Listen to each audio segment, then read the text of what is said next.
नवरत्न यादव ने कर लिया 2024 के चुनाव का खास प्लान तैयार। बीजेपी ने भी झुक कर किया सलाम। नवरत्न यादव की रणनीति से बौखला गई बीजेपी। चुनावी दौर में नवरत्न यादव ने ये क्या कर डाला। बीजेपी के नेता नवरत्न यादव को समझ रहे थे छोटी सी चींटी, तो 2024 के चुनाव का कर लिया ऐसा प्लान तैयार।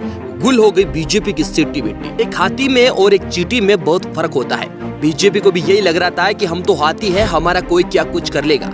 लेकिन एक छोटी सी चींटी अगर हाथी के कान में घुस जाती है ना, तो उस हाथी को फड़फड़ाने पर मजबूर कर देती है। एक माचिस की तीली पूरे जंगल में आग लगाने का दम रखती है। समाजवादी के नए नेता नवरत्न यादव के सामने बीजेपी के बड़े बड़े दिग्गज नेताओं की हवा टाइट हो चुकी है। जो नवरत्न यादव को बच्चा समझने की भूल कर रहे थे, उन्हें अब यकीन हो गया कि आने वाले समय में नवरत्न यादव समाजवादी के सबसे बड़े नेता बनने वाले हैं। और अब तो अखिलेश यादव ने भी नवरत्न यादव के सर पर हाथ रख दिया है। न तीर से न तलवार से जख्म लगता है तो समाजवादी के खूंखार नेताओं से, नवरत्न यादव के चुनावी प्रचार से। हाल ही के दिनों में नवरत्न यादव के बयानों को सुनकर बीजेपी के पसीने छूट गए हैं, क्योंकि जैसे जैसे 2024 के चुनाव नजदीक आ रहे हैं, वैसे वैसे बीजेपी की टेंशन बढ़ती जा रही है। नवरत्न यादव ने 2024 के चुनाव के लिए क्या प्लान बनाया, वह हम आपको बताएंगे, लेकिन उससे पहले ये बताएंगे कि नवरत्न यादव ने बीजेपी को लेकर क्या कहा। नवरत्न यादव ने कहा कि बीजेपी के अंदर भ्रष्टाचार भरा हुआ है और वह देश को धर्म के नाम पर बांट रही है। अब आने वाले इलेक्शन में आम जनता जाग चुकी है और बीजेपी को इसका खामियाजा भी भुगतना पड़ेगा।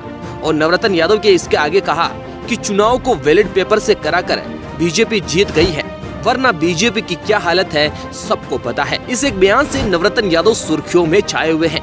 बीजेपी के नेताओं को यही लग रहा था कि एक छोटा सा बच्चा क्या ही कर लेगा, लेकिन वे कहते हैं ना कि बच्चों में भगवान का रूप होता है और वह कभी झूठ नहीं बोलते हैं। जिन्होंने नवरत्न यादव की बातों को सुनकर योगी आदित्यनाथ और पीएम मोदी को भी ये सोचने पर मजबूर हो गए हैं कि समाजवादी से टक्कर लेने से पहले हमें एक बार सोचना होगा। 2024 के चुनाव के लिए कर दिया खास प्लान तैयार। अखिलेश यादव भी सुनने को है बेकरार। 2024 के चुनाव को लेकर एक मीटिंग हुई थी और उस मीटिंग में अखिलेश यादव और समाजवादी पार्टी के नेता वहां पर मौजूद थे और वहीं पर नवरत्न यादव भी मौजूद थे। सभी नेता 2024 की रणनीति की सारी बातें उस मीटिंग में रखी थी। चलिए हम बताते हैं आपको कि नवरत्न यादव की 2024 के चुनाव के लिए क्या रणनीति बनाई गई है। समाजवादी पार्टी पीडीए दलित पिछड़ा अल्पसंख्यकों को जोड़ने के साथ ही एग्लो शास्त्रीय ब्राह्मण को जोड़ने की मांग की और सबको ये रणनीति बताई। और उन्होंने कहा कि क्षत्रिय सम्मेलन से इसकी शुरुआत की जाए और इसके बाद अन्य जातिगत सम्मेलन किया जाए। इस रणनीति को सुनकर बीजेपी जो कि हवा में उड़ रही थी, वह एकदम से धरती पर आ पड़ी है। समाजवादी पार्टी का यह नन्हा सा सिपाही बीजेपी के बड़े बड़े दिग्गज नेताओं के ऊपर भारी पड़ा है। मोदी और शाह भी अब यूपी से लेकर दिल्ली तक अपनी चालाकियां दिखाना शुरू कर देंगे, क्योंकि अब उनको लगने लगा है कि समाजवादी का छोटा सा छोटा और बड़े से बड़ा भी नेता भी अब चुनाव में खड़ा हो रहा है और अब बीजेपी को सीधा चैलेंज कर रहा है कि 2024 के चुनाव को हल्के में मत लेना।